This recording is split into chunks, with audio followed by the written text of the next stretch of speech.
And welcome to Text Gathering Guide episode 2. So in the first episode we went through generals and general pairings. In this episode we are going to go through the stats for generals, the books that you need for generals, and also the gear that you need for generals. So we're going to start off with the easiest one, which is the stats for generals, and with this one I'm going to go into my Queen Jindyok to show you. So the stats, when we talk about them, are the ones just at the bottom here, just above the pictures, which is leadership, defense, attack, and politics. Now, the main one you want to focus on is the politics, and if I go into cultivate, you'll see why. So politics increases your gathering speed, and the only other one that would really help is the leadership for the march speed. However, for the investment that you're about to see, it's probably best just sticking to the politics. So the best way to go about your cultivation is you can use gold cultivation up to a certain point and then it doesn't really increase it very much.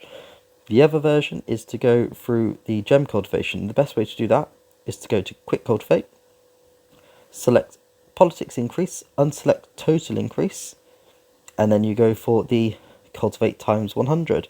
Now because mine has been increased to the max I can possibly get it will cost me 5,100 gems for 100. However, if I show you with a general that I haven't upgraded, it starts off much lower at a 2,000 gem cost. So it does increase, not too significantly if you focus on just politics, but it does increase to be a significant amount.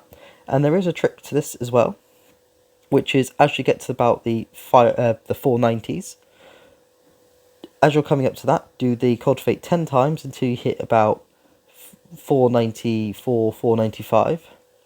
And then once you hit that mark for politics, use a cultivate 100, because the cap for your stats is roughly 500, where you can't then go any over that with cultivating. However, if you do the times 100 when you're about 495, 494, you can surpass the cap as I have done here, and I've gone up to 563 to get that extra gathering speed. So right now, just through this alone,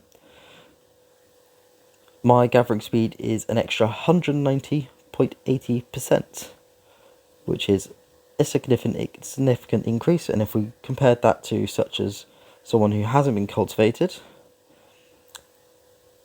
I have just under 30% gathering. So it is a almost 160% increase, which is probably one of the biggest increases you'll get for that gem investment. Now, just to be aware, when you do this, you will need to get your general up to about level 22 or 24 to get to that 500 roughly max, and you will probably want to star them up because the stars also give politics when you enhance them. I show you here. So every time you enhance, as you can see on the green, it will give me, for example, in this one, plus 39 if I do it, and then it goes up from here.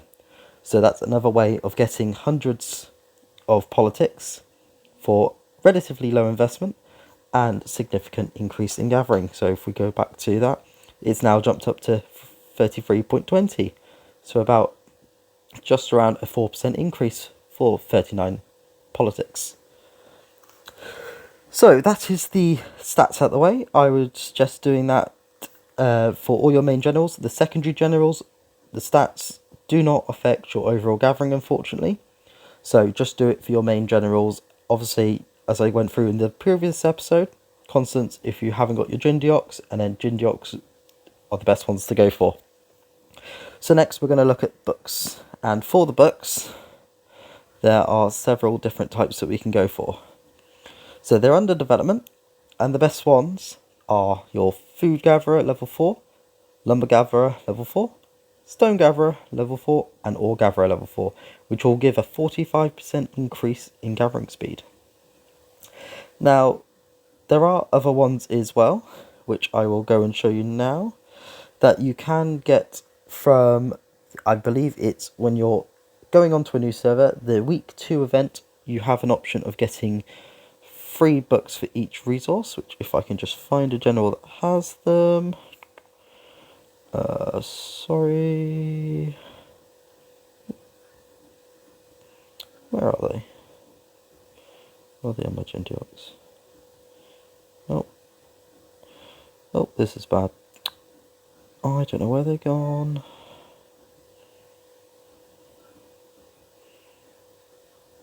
Where are they gone?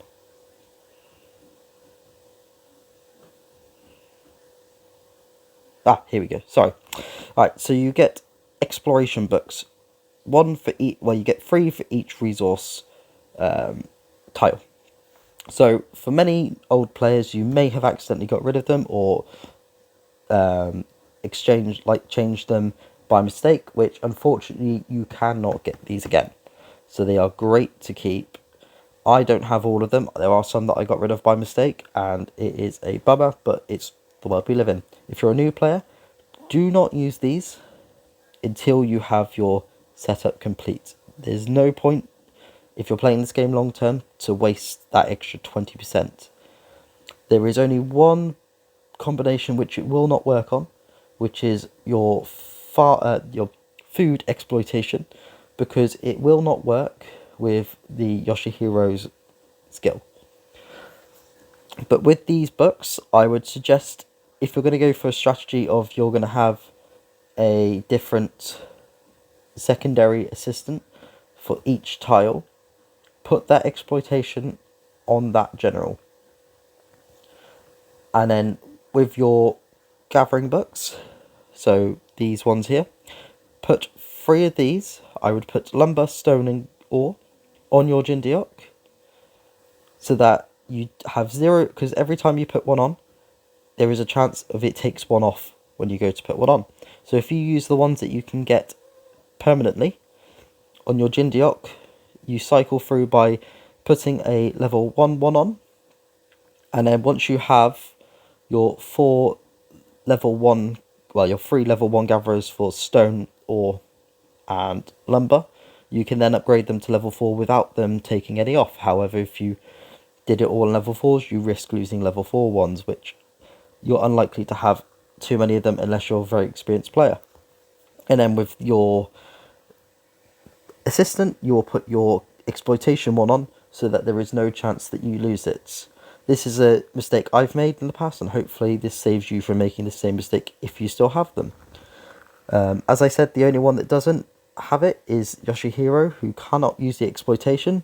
So with that extra slot, because there are 4 tiles but you only have 3 book spaces, just put the gathering book on him, because this gathering book will not work if it's on Jindiok. It will then override his main skill, and then you'll lose the extra 30% you get from farms.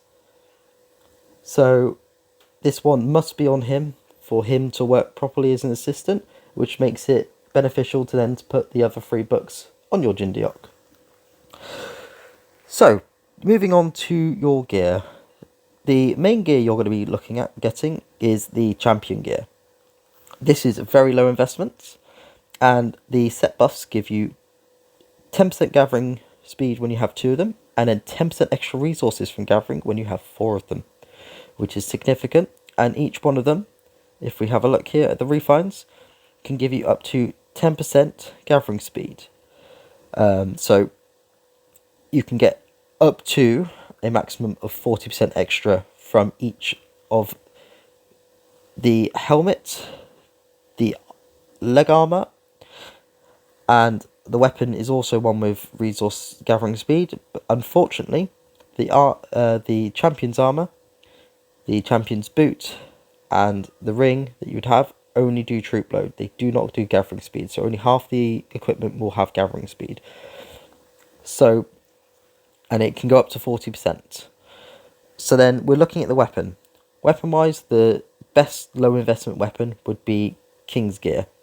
Now, unfortunately, there is 2 different buffs for King's Gear. So you have the King's Bow, and if I go to the forge, so I can show you where you can get it as well, because the Champion's Gear doesn't require schematics, however the King's Gear does. So if we go to King's Gear, so the Gathering Bow, and the King's Bow and the King's Spear both give 15% without any upgrades. Once you upgrade it, they both give you 25% on their respective resources. However, when we go to the sword, which gives 40% gathering speed on stone, and the axe, which is 40% gathering speed on wood, Once you upgrade those to 5 stars, they will give you 50% gathering. So it is a significant increase. So for wood and stone, I would very much recommend sticking with these as a good investment for a longer time, especially as you're going to need to work on your food and your ore at a higher investment before you need to work on those two. Now, they also do give a gathering speed buff. So if I go back to my Ginjock to show you. So when you go to refine, on these refines, you can get them up to a refine of 15%. So that's an extra potential of 60% refine on your gathering speed for the tile that you want to gather, which, as we have seen, is a significant amount. However, the investment then does come at, you do need to lock certain abilities. So if we look here, so if I lock the first one, it does show me at 0 gems, but that's because the palace event has been. It would usually be 1.5 thousand gems. Now the second one, if I want to keep this one, it then goes up to 3,000. Cost me 1,000 because of this palace event. So there is a doubling up. So once you say you had 3, you need to spend 5,000 gems per refine. So this is very gem heavy. What I would suggest to most players is get that gold the first one, because all it does is require you to use gold and refine stones. Get it to above 14%, lock it, and then go for a purple or more and get all your gear that you're using to that level, and then start slowly increasing others once you have the gems available. Great times to do this is with consuming events with the speed ups or the resources, where you need to hit certain gem totals to get rewards. This is a great way of doing it and trying to get extra benefit out of it. Now, when we look at medium investment gear, we have the dragon weapon and ring, which will help your gathering, especially for your ore and food. Sorry. So here is my Ginjock with her dragon bow. So it doesn't have any innate gathering speed on, so this is one that definitely requires you to put investment in. But the set buff, when you have the dragon bow and the dragon ring, is a 15% gathering speed, which is a nice increase. And then when you go to refine, which is where the power comes in, you can get up to a 20% buff for your gathering speed. So for example, on this one, I've got a 17.5, an 18.3 and a 13.9. So comparing it to the gathering buff of the King's Gear, which has a 25% innate on it, and then you can get up to 15% on each, so that's 60. So you're looking at an 85% increase. With this one, you have, once you have close to full, if you got all 20%, 80%, and then you have the 15%. So it is only a very slight increase. So do remember it, that you only really want to be doing this once you're going for those last little bits that you cannot get anywhere else. But King's Bow would be the best investment if you don't have the requirements to reach Dragon Gear, you're new to the game / on the server and don't have the materials to make things like this. But it is a nice addition to your gatherers.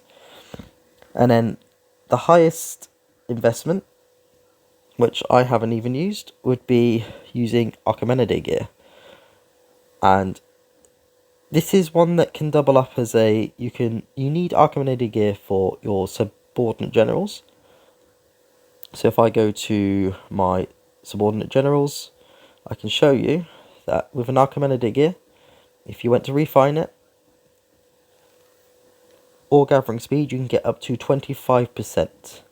Now the only problem with Archimedes gear and what makes it such high investment is you need so many materials for this, and it also costs a lot of refined stones, a lot of gold, and if I show you right now, even more gems when you're upgrading it and locking things.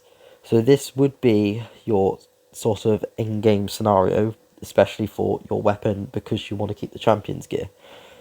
and it does mean that it does double up as a set that you can use on your debuff generals, which we'll go through in a future video. But it does have multiple use and can help, but it is a very expensive way of doing it. So that is the gear that you want to be looking at for generals. Just to go over a quick overview, your lowest investment and best investment for stats for how much you're spending would be your champion gear set with a king's weapon and refining that king's weapon. The only time that you could look at going for a better gathering speed would be going for that dragon's weapon and ring for the food and ore. However, it is a high investment for a very small increase on percentage. And then once you get to keep 33, unlocking Archimedes gear. Archimedes gear on your sub-generals, but when you need it on your gathering generals with the refines, is one way to go. However, an extremely expensive way to do it. Thank you very much for listening to this video, and I hope it's helped you understand your generals slightly better with the stats that you can increase, the books that you can get, and the gear that you can apply to them. Thank you very much, and see you in the next video.